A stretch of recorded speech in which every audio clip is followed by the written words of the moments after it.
Hello बच्चों, let's read the given question. The question says, what will happen when a 40 watt 220 volt lamp and a 100 watt 220 volt lamp are connected in series across 40 volt supply? Option A, 100 watt lamp will fuse. Option B, 40 watt lamp will fuse. Option C, both lamp will fuse. Option D, neither lamp will fuse. So to understand the given question, we must understand about the concept of electric bulb. So जब भी हमें let's say we have a bulb और उसके बारे में हमें कुछ data इस तरीके से गिवन है, that is 40 watt and 220 volt. So इसका मतलब ये है कि 220 वोल्ट सप्लाई पे it will give 40 watt of power. ठीक है. सो इन दैट सिनेरियो अगर हम इसे दूसरे पोटेंशियल के अक्रॉस कनेक्ट करते हैं, सो इसमें एक चीज़ सेम होती है, वो होती है रेजिस्टेंस. तो resistance can be given by the expression V square by P, right. क्योंकि हमें पता है, सिंस वी नो कि power is what, V square by R हम लिख सकते हैं. पावर के तीन चार फॉर्मूलेज हैं that we need to understand. P equals to V square by R, और it can be also written as I square into R, और it can also be written as V into I. ठीक है ना. So different scenarios में we go for different formulae. ठीक. So यहाँ से resistance एक चीज़ होती है बल्ब की जो कभी चेंज नहीं होती, whether we are connecting it with 110 volt supply और 220 वोल्ट सप्लाई. ठीक है. सो ये एक चीज़ हमें ध्यान में रखनी है. Also we need to remember the condition of fusing. अगर रेटेड वैल्यू से ज़्यादा current in the bulb is greater than the rated value, अगर इससे ज़्यादा वैल्यू से करंट जाता है, so it will fuse. So this is the condition of fuse we need to remember, right. अगर इससे कम होगी सो इट विल ग्लो, और एल्स अगर इससे ज़्यादा हो गया तो इट विल फ्यूज. ठीक है. So that is what the thing we need to remember. अब आई रेटेड हम निकालेंगे कैसे? I rated can be calculated using the formula I into V, P equals to I into V. अब यहाँ से हम आई रेटेड निकाल सकते हैं पी बाई वी करके, right. So let's try to understand and begin the question. So first of all अगर हम बल्ब की वन की बात करें, लेट्स से हमारे पास दो बल्ब हैं. एक है 40 वॉट का, this is bulb one 40 watt 220 volt. ठीक है ना. सो यहाँ से हम आई रेटेड निकाल सकते हैं. आई रेटेड क्या आ सकता है? आई रेटेड, और टू बी प्रिसाइज हम इसको आई वन कह देते हैं, right. I one will be equals to P. Using this result P by V कर देंगे हम. पी कितना है? 40 है. वी कितना है? 220.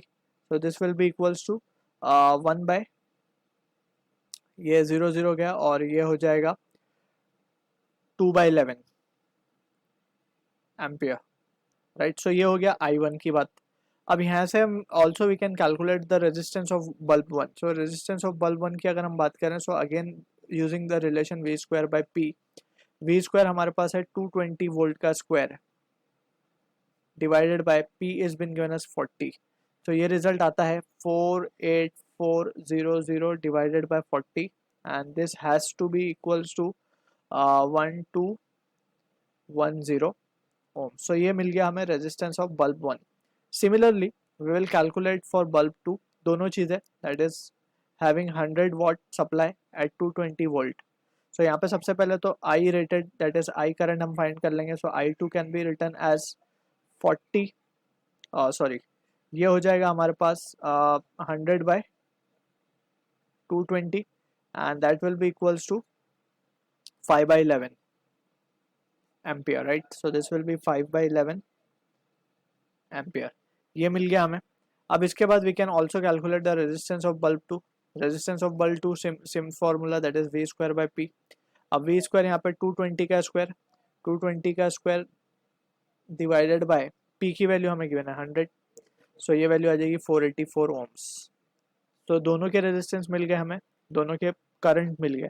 अब जो टोटल करंट सर्किट में फ्लो हो रहा है, सो सर्किट में जो टोटल करंट फ्लो होगा सीरीज में, क्योंकि दो बल्ब सीरीज में कनेक्टेड है, हम यहाँ पे देख सकते हैं situation, and both are connected to a power supply of 220 volt.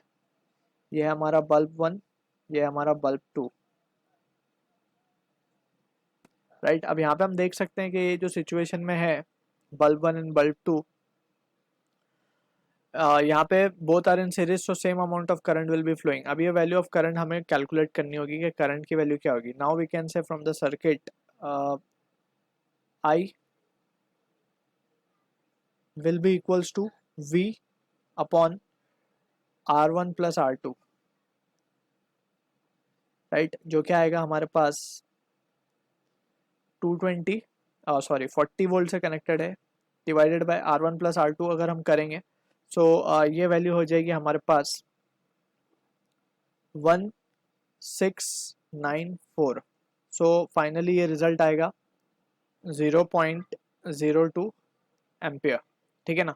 अब यहाँ पे हम देख सकते हैं कि दोनों ही बल्ब के अंदर जो करंट जा रहा है, टोटल करंट गोइंग इन और both the bulb is 0.02 ampere और उनकी रेटेड वैल्यू कुछ अलग है।